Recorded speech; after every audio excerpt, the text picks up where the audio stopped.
You enjoy some good fireworks? Well, this demonstration is going to illustrate the chemistry behind the fireworks. First up, I have three solids and a solution. This is calcium chloride, this is sodium chloride, this is lithium chloride, and this is copper 2 chloride. So the first thing you notice is they're all chlorides.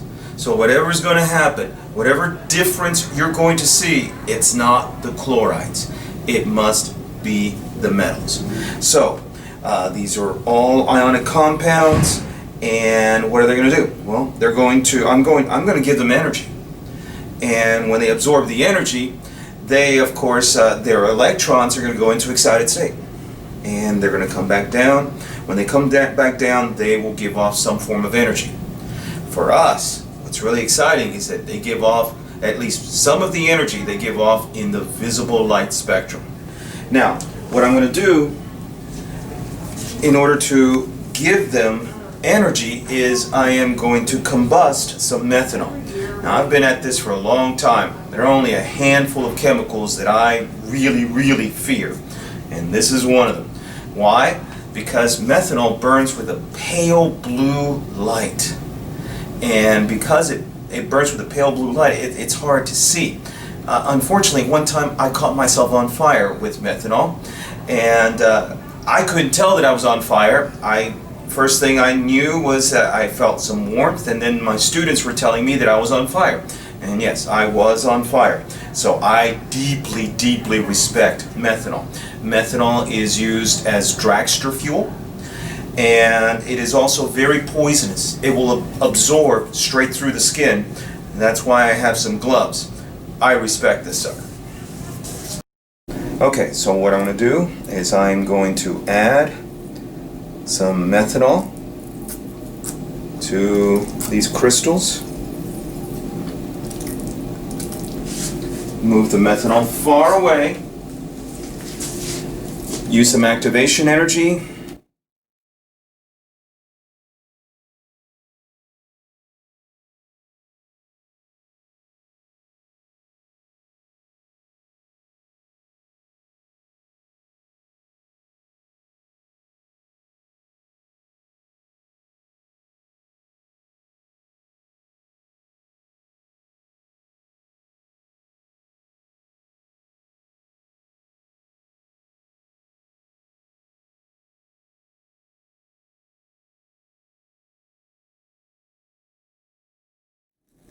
We're going to wait for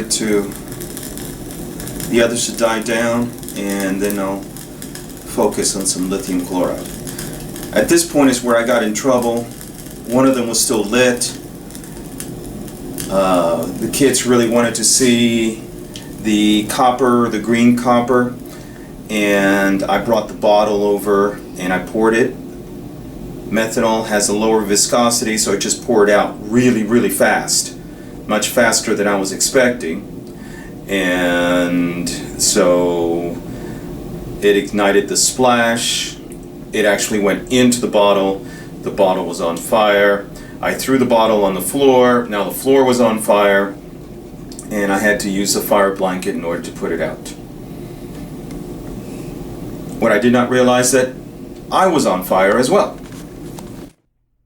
At this point, I decide that the lithium chloride just did not shine forth very well. So I added some more alcohol and I ignited it. And give it a second here, and you can see well, you're going to see a purplish color. We saw a bright red color. And I think it's just the way the camera is picking up on it, but can you see it there? Yeah. That's lithium. And once again, the reason why we use the methanol is because methanol burns with such a pale blue light that typically whatever color these ions are emitting, you can clearly see through. So what exactly is going on here? Well, this concept is what we call spectroscopy. you've got copper in the first jar, you've got lithium in the second jar, you've got calcium in the third jar, and you have sodium in the fourth jar. When I added the methanol and combusted it, of course, this is CH3OH. This is a hydrocarbon. Even though it contains oxygen, it's still a hydrocarbon. Plus oxygen, what does it form? It forms carbon dioxide and water. So one of these reactions is a combustion reaction. And it gave us some energy, some heat, and a pale blue light. That heat, of course, is going to cause the outermost electrons in copper to go into excited state. That is a temporary thing. Any electron in excited state will come back down, back into its original spot.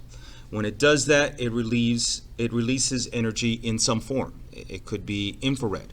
It could be X-rays. It could be visible light. In this case, at least some of this is being released in the visible light range, and we see it as green, greenish color. This was a scarlet. I know you probably thought it was more like purple, but it's actually scarlet. This was an orange, and this was a yellow. I can do this experiment 1,000 times, I'm going to get the same results. If you were to use a spectroscope, which is a device that can actually fine-tune these colors so that we can actually see all the different colors that we perceive as green may actually be oranges and reds and greens and blues, and together, all those colors together give us this particular shade of green that we were looking at. It's just like pigments. You know that paints or different color paints are going to be made up of different pigments that you may not realize that are there, but together they may give us that particular shade that we want.